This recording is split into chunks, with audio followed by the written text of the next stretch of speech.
It's the real word. It's the real word. It's the real word. It's the real word. We on a mission and that's bringing y'all the truth. You know the problem, but we get into the root. The devil watching, yeah, he always on pursuit. But Jesus is our rock, so we shall not be moved. We on a winning team, so we can't lose. We say facts, cause we hitting y'all with proof. Started from the bottom, now we standing on the roof. As God as our witness, we gon' make it to the moon. When you want the truth, the world be hiding it. This the real word, we providing it. We got Ace, BK, Truth, Rickstar, and we plan to make a movie like it's Pixar. We came a long way from the plantation. We just tryna save your souls from damnation. So if you down with the message, tune in every week. It will lead you to the message that you seek.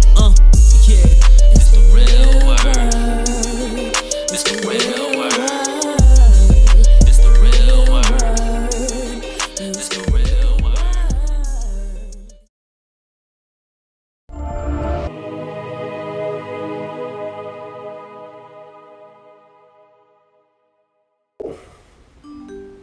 Welcome to the Real Word Season 9, Episode 6.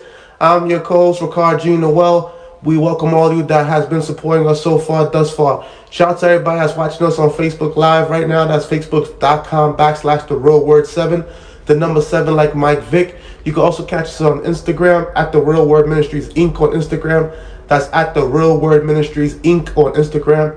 We're also on YouTube, youtube.com/therealwordtv, The Real Word TV on YouTube, and also on the Brick Network every Tuesday and Thursday at 12 noon, at 1 a.m., and at 4 p.m. So check your local cable listings. And we also on podcasts. If you like podcasts, that's Apple, Spotify, Pandora, and Soundcloud. I have two special guests, and my co-host Kimmel going to show up later. So watch out for Kimmel. He's going to pop out of the blue. But we're here with two special guests, two experts in the fields that they do, two doctors in the house. So introduce yourself. If it cuts off, just come back in the Zoom with the same meeting word. So ladies first. Hi, it's very nice to meet you all. Hello to your listeners. Thank you for having me. My name is Dr. Mahsa Hojat-Khoshniyat, psychotherapist. We are from Nghi Psychotherapy and Coaching. It's a family business with, my husband is an ADHD life coach and I'm just a therapist. We have other clinicians and coaches that are with us. It's very nice to be here. Thanks for having me. And thank you for being here. And we have another doctor in the house. Introduce yourself, sir. Hi, thanks for having me. It's a pleasure being here. I am Dr. Nghi. I am a family medicine physician. Been practicing over a decade now. I see anywhere from newborns to geriatrics, so my practice is pretty varied, but I have been seeing more mental health issues. That's why I'm here today. Okay. So yeah, ironically enough, the last, I would say 3, 4, 5 episodes was all centered around mental health. Ironically, we had one guy that wrote a book about being bipolar. He was tragically raped at the age of 10. We had another guy who was battling with depression, and he attempted suicide several times. And we had all these other people that's dealing with this. So ironically enough, both of you guys are from California also, so give it up for California in the house one time. So I want you guys to tell me why you came on the show. I'll let Nghi go first. Yeah, like I said, I've been having more mental health visits for my patients, so that's one of the reasons why I'm on here, because I want to be a big advocate for mental health. My angle is that I think mental health, we should be more proactive mental health instead of reactive. Mm-hmm. Kind of like our physical health, we exercise, we try to eat right, to take care of our physical health, but we don't really do any of that for our mental health. Like we don't take any proactive measures for our mental health, and then we wait until something happens, something tragic happens, and then we try to react to it. So I think by that time, it's kind of like waiting for your heart attack to happen before you take care of your health, right? Mm-hmm. You're already behind the ball. So I think my my approach is I want to spread awareness. My ideal situation would be, to have that conversation start at home. The parents can talk to your kids, can talk in the classroom about mental health. So I think it starts at a young age. That's how you become more proactive. Just have that conversation when they're younger, when they're able to kind of listen and understand instead of waiting for something to happen. So that's why I'm here today. And what about you, Miss Lady, Dr. Mahsa? Hi. So I am here for twofold. On one end, it's definitely I want to bring a lot of awareness to childhood trauma and childhood complications. Many of us go through situations where they are difficult growing up. Every parent, every caregiver, every guardian does the best they can. And there's a part of our human essence to do the best we can. The reality is that trauma gets transferred from generation to generation, and it has a severe and significant impact. Even when people are doing well in their lives, they are successful, they have achieved their goals or their desires, they still may struggle with anxiety, depression, not feeling close to the people they love, feeling alone, isolated, not really being able to take their lives to that, the higher level, the intimacy that is necessary for our lives as human beings. And like Dr. Yang talked about it, I think it's so important that mental health and in essence our relationships, the way we exist, is so attended to and talked about, especially in childhood and then later on in adulthood, to be dealing with the consequences of those traumas, whether it's significant trauma like abuse or even a misattunement, some sort of a misunderstanding early on. Because the way these things impacts people is that it really sets their view of the world. And from there, they start to function in the world based on those experiences. What I do is that I help people learn this change in their personality and really being able to transform who they are by healing from their early experiences. And the world opens to them. And by that, they affect many generations to come. And as I said, it is twofold. I'm Iranian, I'm Persian. And I also want to bring the attention of the world to the trauma that is happening in Iran and the way the so-called regime is slaughtering individuals, men, women, children, people of Iran just because they want a new regime. And to really request everyone's assistance to hear our plea. As people, we are very strong, but we don't deserve the treatment we're getting. Dr. Deng, what do you think about that? I wholeheartedly agree. I think we're on the same page. I think trauma is definitely something that requires a lot of therapy and healing. I think it's not something where you kind of grow out of it.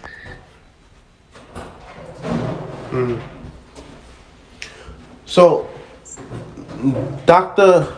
Mahsa mentioned her background, being Iranian and the struggles and their plight and the things that they're going through, and how she's advocating from a professional standpoint and from a social worker standpoint, trying to help society and move and advocate for change for her people.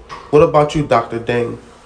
Do you feel that you're involved within your community, within the Asian community, or would you consider yourself Asian? Yeah, I'm an immigrant. I came to the States when I was 7, so I definitely identify as Asian American. Just like any other immigrant, you experienced very similar discrimination, trying to assimilate to the American culture. And, all of us, have some kind of trauma that we're dealing with growing up. And most of us, are still dealing with it to this day. So, in terms of my community, one of the things that I've noticed in the Asian community is that we don't really talk about mental health. Yeah. It's not something that we really discuss at home or discuss with our family. It's just kind of something we just don't even kind of completely ignore. So that's why, after losing my nephew to a suicide 6 months into the pandemic, I felt like I really need to really do something for the community to bring that to the forefront. So that's why I wrote my children's book series on mental health, so that we can have that, open up that discussion in the household, something that parents can discuss, talk to their kids about, where it's, mental health is a very difficult topic, so I can't even imagine just bringing it up out of the blue. So hopefully with the books, I believe that they can transition into talking about these conditions and a segue into it without being very uncomfortable. I have kids of my own. I can't imagine just bringing topics like that up to them out of the blue. And so I think a good way would be through storytelling, kind of discussing the characters and seeing what their experience, what they're going through. So I think that would be my approach to mental health awareness, to just do storytelling, have the parents discuss these topics that are very difficult topics with their kids without feeling comfortable. So I think definitely there's so much mental health awareness needed in the Asian community. So I mean, even in general, not just the Asian community. That's why my hope is for this book to be that pivot point where you can start talking about mental health without awkward in the household. And what's your country of origin? If you don't mind. I'm Vietnamese. Okay. And I'm Haitian. I'm from Haiti. And this is Kimmel. Hey guys. Kimmel is my co-host. So, Kimmel, if you want to introduce yourself to the show. Yeah, I'm Kimmel. Yeah, I'm running in New York traffic time. Nice. And we got two doctors in the house. We got one children's doctor, and then we have a clinical doctor, a social worker. Okay. So we have, and we talking about mental health right now because she's advocating for like Persian rights. She has Persian background, so that's modern day Iran, right? Mm-hmm. Yeah. So and also Dr. Dang, he's a child doctor. Like he works with mostly children. So he wrote a children's book. Mm-hmm. Oh man, it has been 45 minutes. Oh yes, before the show start. Yeah. So that's where we're at. Yeah. Mental health. So it's a good lineup. I was telling them that seems like that's all we've been talking about lately.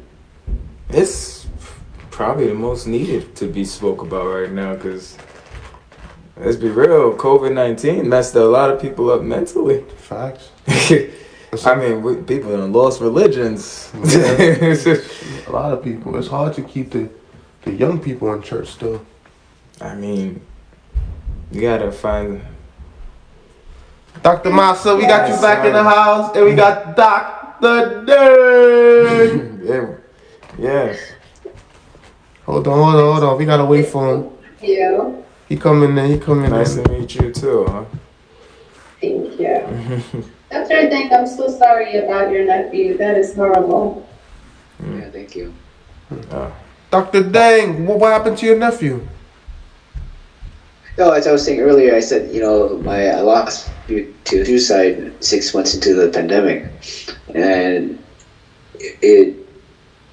that's why it made me really want to do something to start that conversation at home. That's why I said I started the children's book series to, have that, open that dialogue at home. I've, growing up, I don't recall talking to my parents about mental health or my siblings or my uncles or anybody really. I mean, it's just something that you don't really talk about. So not at all. So that's why I felt like I really need to do something. It's kind of like survival skill, because I felt like, what if I done something different? Would I have impacted him in any way where I could have prevented that suicide if I called them, I did this, I did that. But I realized, at that point, there's nothing much I can do except for do something positive moving forward, taking that negative into a positive. That's why I wanted to, like I said, that's why I wrote that book series, to help change, maybe impact one child, prevent them from a suicide, having that discussion at home before it just was too late. Appreciate your cause, man. What would be the key factor in having a good mental health? we had a episode. One of the gentlemen, I can't think of his name right now, but he was talking about how, you know, therapy, how his parents got him therapy because they were terrible at talking to him about, you know, his health, his mental health. So, and they were able to afford it. Yeah. So how can a regular parent like myself, I'm also a father, how can a regular parent like myself see the signs of mental issues and help them? Yeah, so, you know, as a parent, sometimes you're so busy, you know, with work and trying to just get them, you know, to go with their schedule. Sometimes it's, you know, it's hard to follow signs. You know, I've known like physicians who lost their kid to suicide, and they're physicians. So I mean, if anybody should be picking up, you know, into them. But it's just to show that it's very difficult if you're not really looking out for it, right? So I think the main thing to look out for is any kind of like behavioral changes. You know, I think even at home or even with their friends. And sometimes some patients are very good at hiding it, but I think if you really, really know your kid well, you know that they're just acting a little bit different. I think that's when you should kind of look into potentially the cause. I mean, it's not always mental health if they're acting a certain way, but I think that should be the first sign. You just feel like they're just a little off. I think as your parent, you kind of have a sixth sense with their kids. You're like, he or she is acting a little funny, and I think that should be your tippings. Sometimes, you know, it could not be mental health, could be some other issues going on, but I think that's when you kind of should kind of put your ears up and kind of listen and look out and see what's going on. That makes sense. What's Marsha? Mahsa, yeah. Mahsa. So Dr. thank you for asking that question. I think it takes a lot of power as a parent to want to know more. The first and most important thing I'm going to say is that the relationship with the others, including the relationship with you, is the most healing factor. And so having a close relationship with our children, really intentionally spending time with our children, listening to them, not kind of like being on our phones and but really sitting down, playing, listening, being curious about our children's lives. Because children can mask what they're going through if they feel like they're not allowed to show their true selves to us. Really, the job of a parent is to be curious, attentive, and a guide. Right? Our children are their own people. They have their own personalities, and they need our support to be able to see who they are, find their strengths, and encourage their strengths, but always be there for them no matter what. Creating that connection with the children that allows them to come up to us when they're struggling. And mental health is a very important and difficult concept. Most of us have experiences of trauma, whether we realize it or not. Yeah. And it is, you know, through tradition, through culture, through our own parents' experiences of traumas or the generations before us. It impacts our own way of existing and relating to others. Doctor, as you mentioned, you know, suicide is such a tragic story that takes so many people with it. And it is really, what you're doing is very noble, right? And I don't want you to feel like you're responsible. But what we can do is to really become curious about our children and their lives. They live very difficult lives these days. Yeah. We don't really have access to them, right? It's a dancing era for, you know, this generation, I would say. That's how they've been expressing themselves. Yeah. Through that or through violence. Like with us, perfect example, Chicago. In Chicago, all those kids that grew up hearing about, I'm smoking Tuka, I'm smoking this, they would make songs and raps and laugh about killing other kids.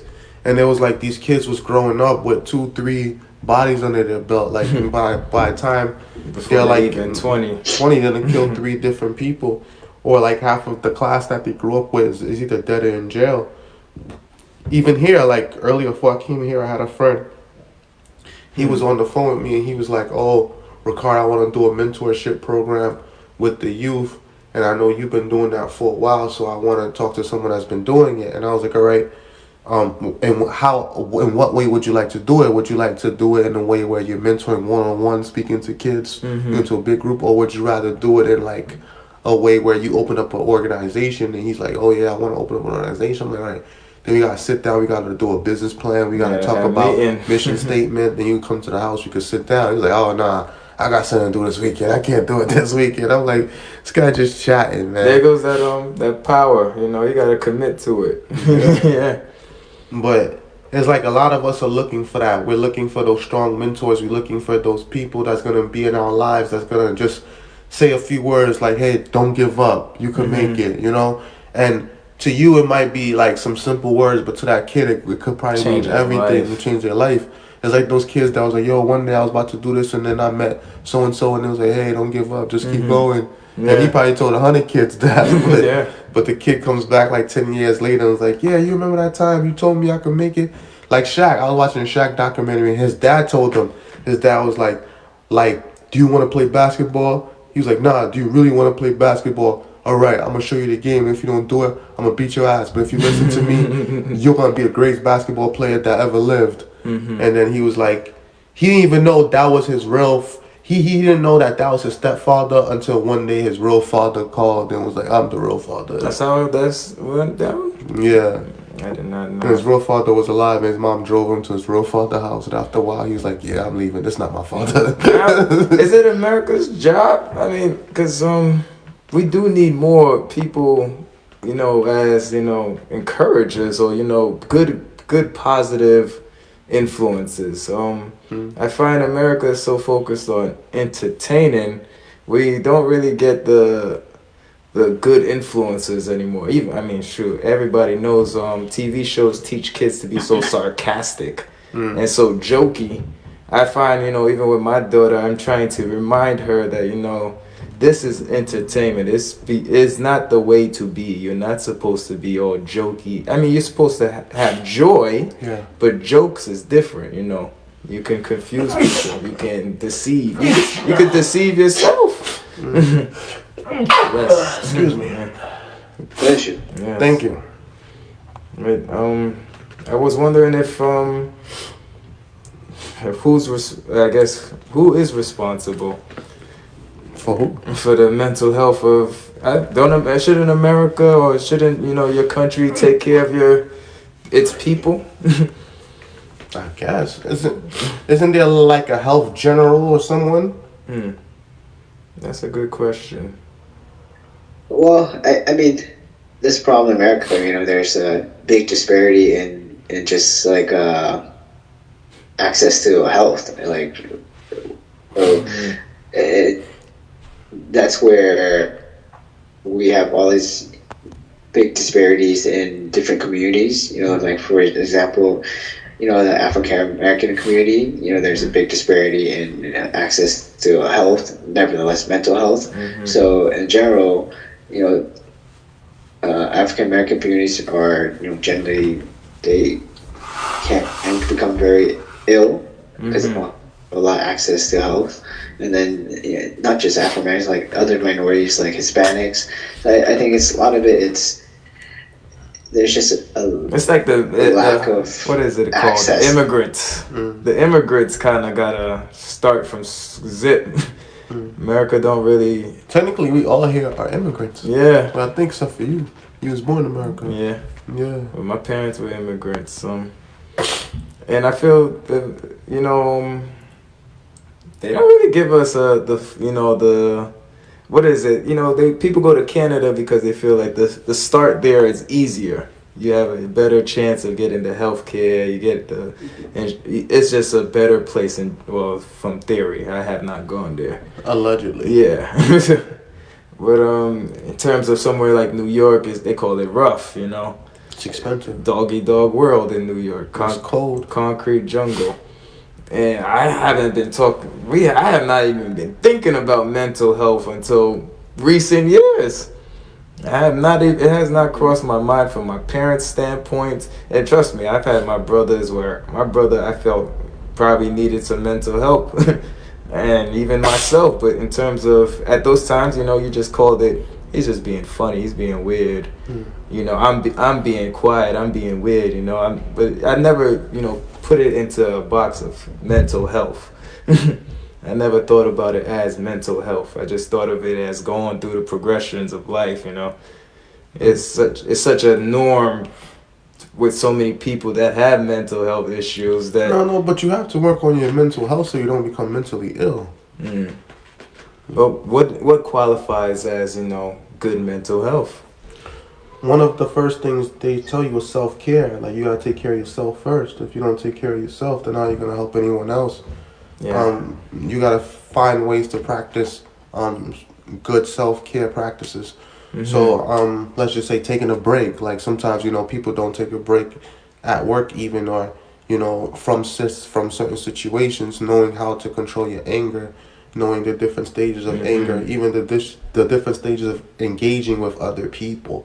Knowing to walk away, knowing when to compromise, knowing when to collaborate, knowing when to debate and go back and forth with them, and even knowing when to just avoid them completely, for your own safety or your own, sanity.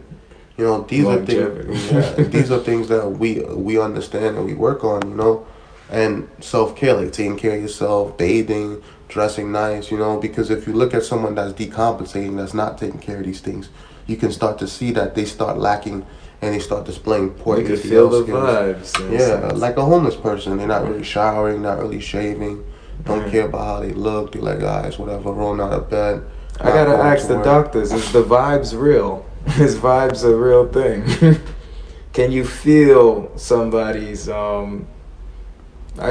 state of mind in a sense, or like you said, decompose in terms of, can you feel that? Vibe is vibration, so it's like what vibration you letting off, which energy, and how it's being perceived or received by those in front of you. I'm such a Caribbean. I'm like, vibes is vibration? They just say the vibes, huh? No, I mean, vibes are definitely true. Like, as soon as I step into the exam room, I kind of feel what's going on in that room already, right? When you feel like someone's happy or you feel someone's upset about a thing, they don't have to say anything. I just walk into the room, I can already sense that vibe, that aura. Yeah. Oh, so it's, I thought as doctors it was only science, but No, I mean, for me, like, sometimes I walk in and I don't need to say anything. I just like, what's wrong, right? Yeah. People really communicate through so many ways, whether it is through their body language, the way they carry themselves. But oftentimes, if we pay attention, we can feel what other people are feeling. So we have these neurons, these brain cells called mirroring neurons. That in essence, that's where empathy comes from. In essence, that's where a mother can know what the child needs. That we have this ability to really feel each other.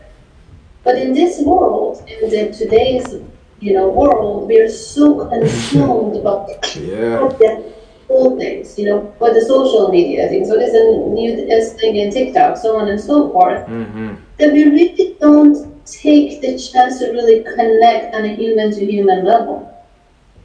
When we think about mental health, like all of you mentioned, it is really this continuum. Not so much different than the physical health, right? Mental is this brain. There's no difference between physical and mental health. It's the reality that it hasn't been attended. Yeah. Thought in so many cultures. There's not being taken attention, and then we see the results of it. Yes. Right? We see the patient that is, the client that has become decompensated. Speaking with them, I had a client back when I was in the community mental health. She had, I believe, a schizoaffective disorder. But as we would sit down and we would talk, she would tell me these snippets of stories that she had connected to each other. But in reality, I think she was telling me her trauma story. What seemed to be hallucinations to me were true episodes of her trauma coming together. Because as I was listening to her, I could pick out the time she came in, the fact that she was kidnapped, that she was held against her will, that later on the people who had brought her here left, and she was abandoned. And what she had to survive. Then she had a child. The child was taken from her. She wasn't able to tell me this story, right? But there were all these ways in which she was responding to her voices. That was really telling me the story of what she was going through. She was just reliving her trauma over and over again. And it was my job to try to piece together what she was saying. Forgive me, I'm going to turn on the lights. Okay. Man, trauma like that, I don't even know where you begin to recover. So, what about you, Dr. Ding? What are some traumatic things that you witnessed in your line of duty or a lifetime that has helped shape or mold your beliefs and way of thinking? My own traumas or other people's traumas? Whichever one you want to share with us. For me, like I said, as an immigrant growing up, I think all of us just want to feel like we want to fit in. I'm just trying to be assimilated to the culture. Yeah. And, as an immigrant, like I happen to be plopped in like a predominantly Caucasian community where everyone's about middle class, so I was the only immigrant in the school. Mm-hmm. So I looked different. I didn't English. I didn't understand the culture. Your vibes was different. Yeah, pretty much I stood out like a sore thumb. Yeah. And then, essentially I was the target for everybody bullying. Mm-hmm. I could imagine. So I mean, I took a lot of like soul searching for me to kind of figure out who I was, because it was a big change from when I was, in Vietnam, where I had a lot of friends, I had a lot of family, and I wasn't bullied. I had a lot of friends, and everybody has my back. But here, no one has my back, and so it took a big change in my thought process to kind of figure out who I was and what my identity was, because everything was turned upside down. Did you talk to your parents about it, or was it like something you've handled on your own, so to say? Honestly, I kept most of it to myself, because my parents had a big transition as well. They're had to start over as well. Mm-hmm. So seeing them struggle, seeing them kind of suffering as well, I didn't want to put more stress on them. Mm-hmm. I remember I used to the days where I just had enough, I just turned on the shower, and I got in the shower and I cried by myself, because I didn't want them to hear me crying. I was like that. I didn't like to cry in front of people. Yeah, so I mean, that kind of shaped who I was. It made me feel more comfortable being by myself, because before I used to like being around a lot of people. So I think that kind of shaped who I was. I was comfortable being by myself. I was comfortable doing things by myself. I was comfortable not needing the recognition from other people. Mm-hmm. Like I didn't need people to say great job or this or that. I mean, as long as I felt like I did a good job, that's all I needed. I set the bar. Yeah, that's kind of shaped who I was. I didn't need validation from other people. So I mean, it was very tough going through that transition at first, but after just being alone for a while, I kind of felt more comfortable in my own skin. Mm-hmm. You had to find self. Mm-hmm. What about you, Dr. Mesa? What about you? When did you find yourself? And then, talking about trauma, there are so many stories. Whether the traumas that I experienced vicariously through working with gangs and, very traumatized people, or growing up in Iran in a very oppressive culture, where what you're seeing now in Iran is what could have happened back then. The idea of freedom of speech didn't exist. We knew that if we said something against the regime and the right people heard, you could be kidnapped, you could be tortured, you could be dead, and there was nothing anybody could How do you mentally go through that? Right. And that is the funny story about us Iranians, is that we're very resilient and we really, I think it's a part of our culture. We're one of the first civilizations that have human rights in our history. Like we have the Declaration of Human Rights written in stone in our culture, but then when this regime took over, basically it stripped us of all rights. You know, women have half or less of a right as in Iran right now. People are getting killed and tortured, That's kidnapped, intense. and bodies are stolen from their families, their graves broken just because they're saying we don't want to wear a scarf, we don't want this regime, we have a right to exist. Wow. In this winter, people did not have gas. And imagine Iran has 4 seasons. So when it's winter, it's the snow. It is cold. It is, and people had to live without gas. I mean, what a brutality it is. What a power, what is it called when they just have, that's just too much power. Oh, dictatorship. Yeah. Yes, we do have a dictatorship. And Iranian people, Iranian youth and women and children and men and people are fighting with their hands and with their bodies. That is all they have. There is no guns. There is nothing. And they're being shot at with the types of weapons that are banned for many years. Many of the people who are detained, tortured, come out and kill themselves right away. It makes you wonder, and I've seen this in my own lifetime. When I was in Iran, our neighbor was detained. We've gone through these protests. This is the one that hopefully will, lead into something. But when I was in Iran, the university students started to protest.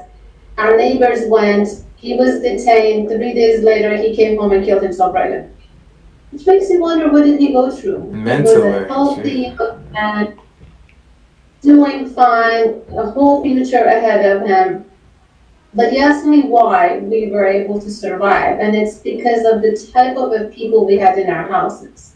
Iran is created of these people that, not to blow our own horn, but we really believe in humanity and doing the right thing and being hospitable and values and, really caring about people and having an impact. So we had a very progressive people that I grew up with. And when you step into the regime, when you step into the street, you're dealing with these people that are practically brainwashed.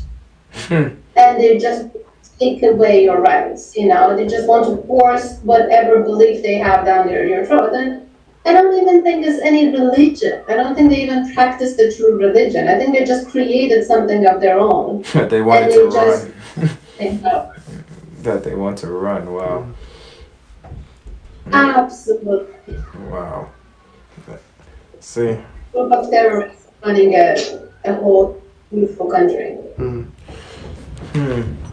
So it sounds like all of us experience different type of trauma because of the different backgrounds that we grew up in. And you did mention working with the gang members, and I'm guessing that's South Central you had said? Or was it something? Both. I was working in Twin Towers, CJ, Linwood, and South Central. And which gang? On gang members. With which gang did you work with the most? Like, of which gangs? I had all sorts of people. So it's really bored, because this is therapy, so I can't really tell you what But my people, No, I'm saying like, were they Crips, Bloods, Vice Lords? Like, that's what I mean. I had all Crips, Blood, they were the Hispanic gangs, just because there were people in jail, right? There were people in the community. So, I never knew. When I would meet them, we didn't know. I would then we start talking and we would build bonds and we would get to know each other, and then little by little things would come out. Interestingly, it's a different story, if I may share. You go ahead. When I came to US, I was 1920, right? And I was going to go to Santa Monica College. So this family, somebody that was here said, hey, stay away from gangs. Like I was going to come across them in Santa Monica College, right? It's like, stay away from them, don't engage with them, so on and so forth. Of course, tell somebody don't do something, they're going to become interested. I'm not afraid. So Yeah. I got very interested and I started to study and read about them. I don't know why. It might be spirituality, it might be experience, but there was this bond, this feeling. I just felt for them. I felt for the tragedy of their lives. Mm. And through my career, I met many. And to be honest, every single one was such a tragic life of two. Mm-hmm. The life that had been taken and the life that stayed. And I did, as I said, I did my research. My dissertation is called Former Gang Members' Experience of Childhood and its Impact on Gang Involvement. Mm. And every single, I interviewed people who have served a life sentence and have came out. And every single person, it was such a clear story of tragedy, trauma, helplessness, leading to that moment that they felt that their lives were in danger. And the second later, when the trauma disappeared, realizing what just had happened and what it had, they're spending the rest of their life mourning that. Mm-hmm. And all that comes with it, the trauma that it caused. So I said with these individuals, it was honestly the story of two losses. Two people and families and many lives were affected in that moment. All because all the systems failed them. So that goes back to Dr. Nghi. Dr. Nghi was talking basically about the children's book. What I heard recently is that you could never, don't focus on changing the minds of the adults. That's a waste of time. They already lost. Focus on the children, because we're going to have to rebuild the nation. It's the children that's going to inherit the kingdom, not the older folks. Mm-hmm. So it's like we're wasting time on all these older folks that have made up their mind and stuck in their Can't ways. teach an old dog new tricks. It's right? with it's the children that we got to focus on. So, Dr. Ding, with everything that you've heard, how do you feel like that links in with the work you're doing and your book? And tell the people more about your book and where they can find it. Yeah, definitely. I think Dr. Mahsa is really doing on the back end of what I wanted. But I think she's definitely providing great service for the community. I think, like I said, it begins at home, really. Just like she talked about all these traumas. Gang members, they have all these traumas as a child. They really never really got the help. So that's why it's so important to really concentrate on the youth. Like I said, start that conversation at home. I think if more attention there's more attention for children mental health, I think will make a big impact 10, 20 years down the road. Mm-hmm. Mm-hmm.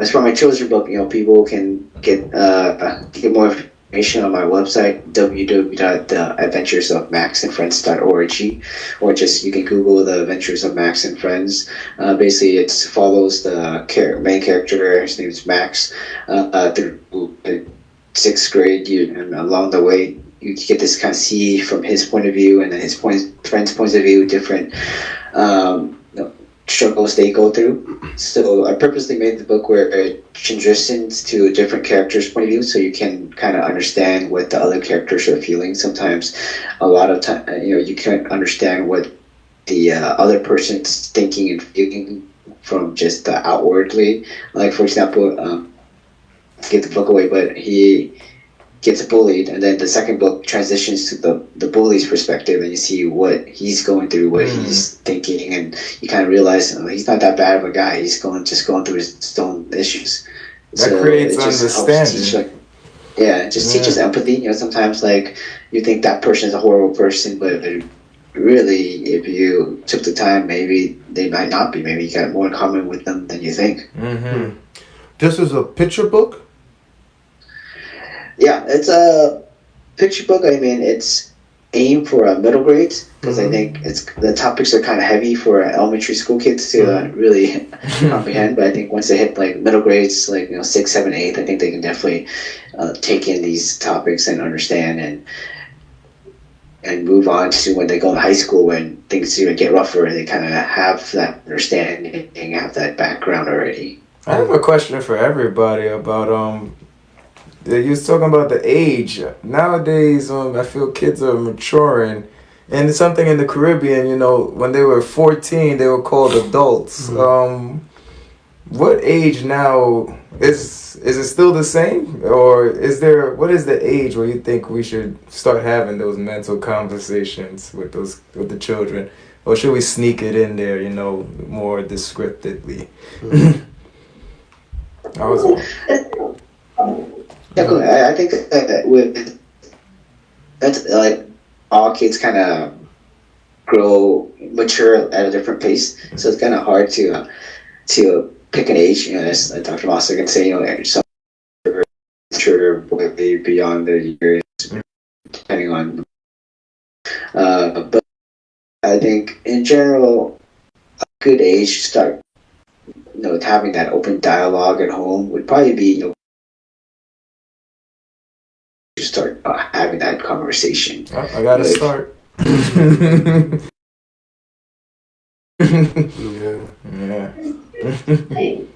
The human brain doesn't fully develop till they're 25 years old, right? We don't full brain till they're 25 years old.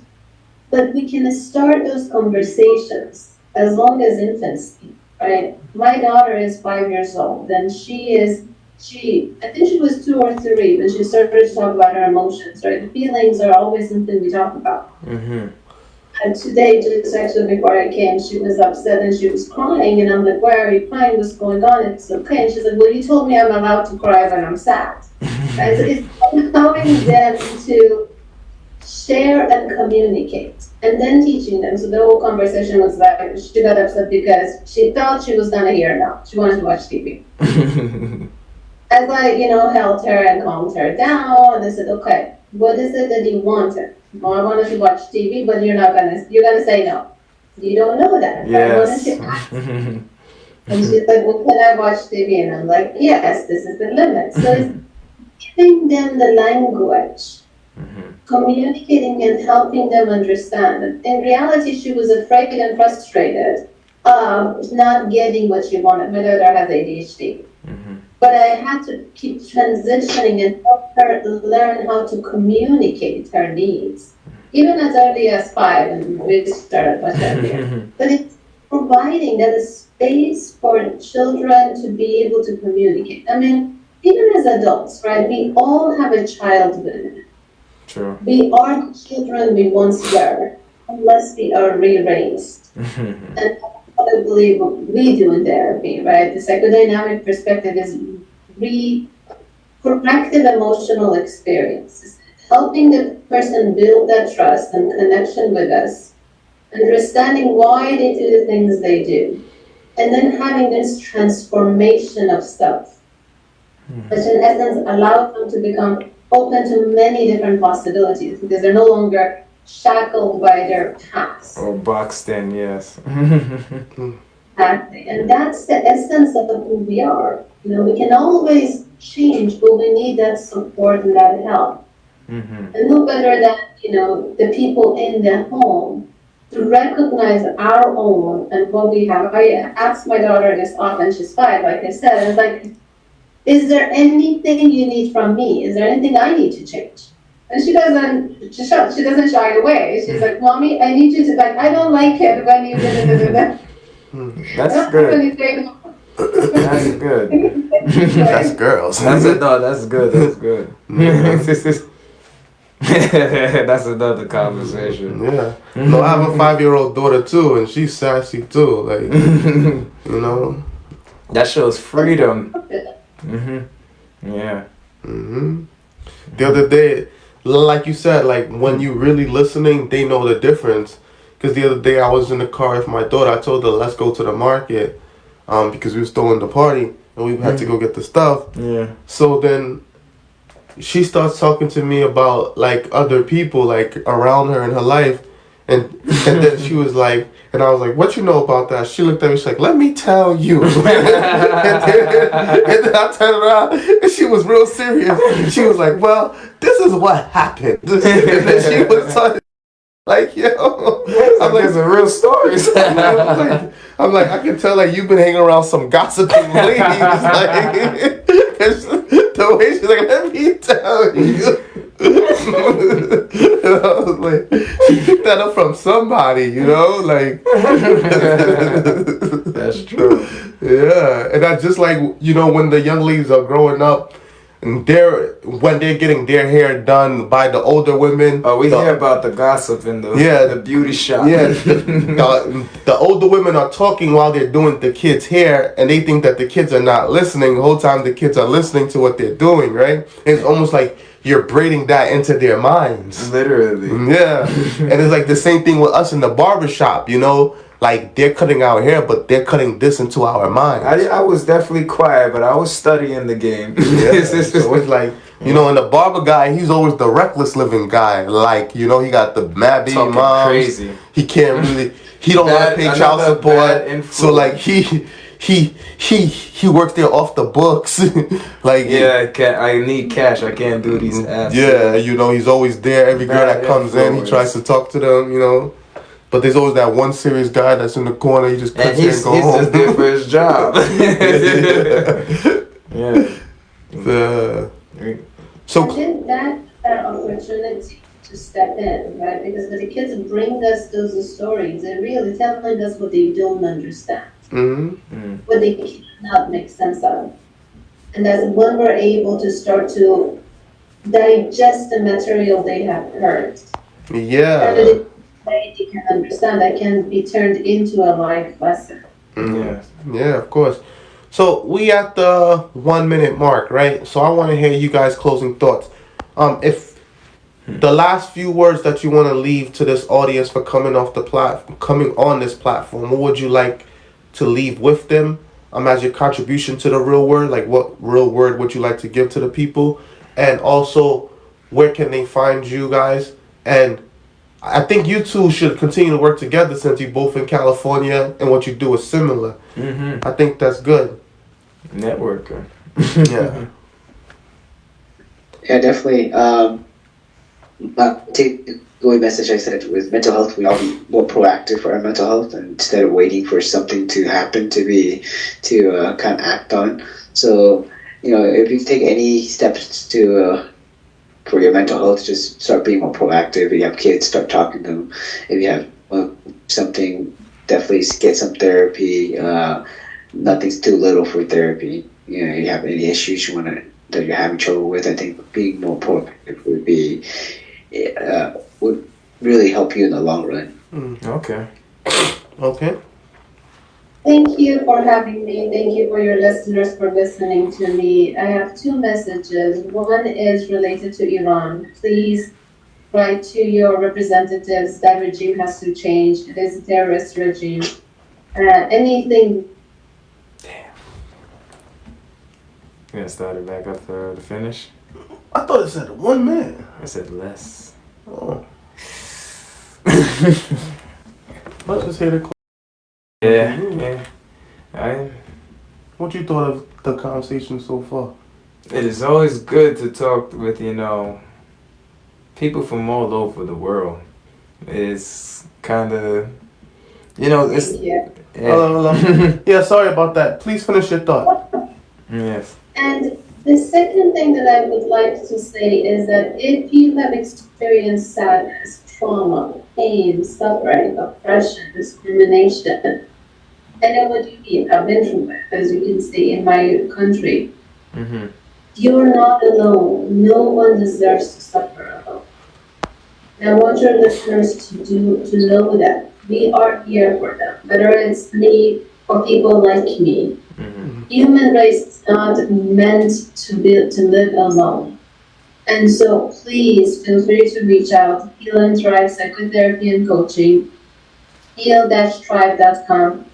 Any call will be answered. We're not in the business of ignoring people. We have many different options, and we do offer coaching and ADHD coaching. No one deserves to suffer alone, and you're not alone. Please feel free to reach out. That's love. And we thank you for being here. You know, we thank you for being flexible in your schedule and coming on our show all the way from California, you know, being persistent and contacting us and making it to the platform. And like we said, we want to stay in touch. Like, I'm a social worker too. I did my master's in social work at Fordham University. But you know that me and you spoke about this before.